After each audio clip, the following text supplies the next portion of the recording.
to the security of hate speech under the guise of free speech, which normalizes and makes space for microaggressions, segregation, exclusion, and prejudice. It's easy to make fun of that, hard to understand it, but we must say Omari Garrett was brave enough to come on tonight, and we're grateful for that. So it's good to see you, Omari. Thank you, Tucker.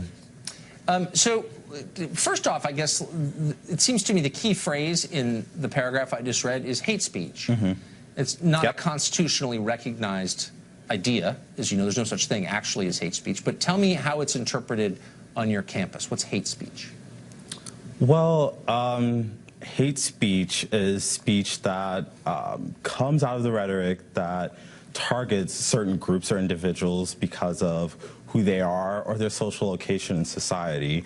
And what's more about hate speech is that it usually incites violence and brings harm to these people who white nationalists and white supremacists often target. So it's speech that targets groups because of their immutable characteristics. So if you were to say, for example, I don't like you because I don't know you, but I see your skin color, you're a beneficiary of white privilege. Would that be hate speech? I'm attacking you because of your membership in a group. It could incite violence. Would that qualify as hate speech? Most definitely. I think when we are attacking people because of who they are and where they're situated in society, we don't look at where we can change that and how we can reshape society. Right. Okay. I mean, I agree with you that that's wrong. We just did a segment on it actually about 3 minutes ago, and I sincerely agree with you on that. It's wrong. It happens a lot in our society, and I don't like it. The question, though, is should you try to prevent people from expressing their views even if you dislike them? So, like, do you think it's okay to keep someone from talking if you disagree with that person? No. So these aren't simple disagreements that we're talking about here. Oftentimes when we're talking about topics of hate speech and free speech and the way in which rhetoric and speech has become so important is because of the demagoguery that has been witnessed throughout the recent election. And oftentimes, historically, the university has been a place of politics, debate, and speech. And so this is nothing new.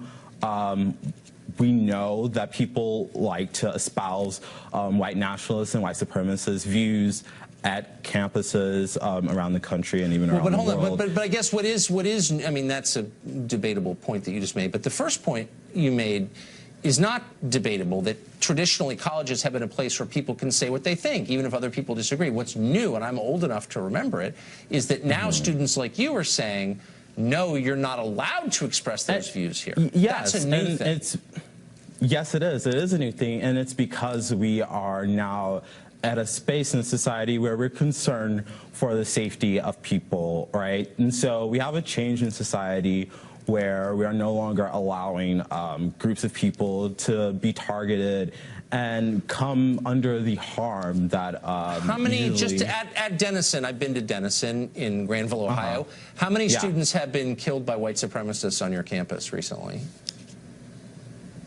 No, nobody's been killed by white supremacy, but I'm sure that there are a lot of people living under the stress of white supremacy and white supremacist views. So if there are plenty of white supremessists on the campus of Denison, and if you speak to right, but hold on. You said that there was the fear of imminent violence, but you're conceding there hasn't actually been any violence. So the standard is if I make you uncomfortable. Fear of imminent violence. It's about enabling people to carry out microaggressions, rather that be the use of the N-word, the use of different speech. And we're not just talking about but what about hold on, when you watch television and you see like in Berkeley people with black handkerchiefs over their faces hitting other people with chair legs or spraying them with bear spray, that's actual violence, I think you'd agree.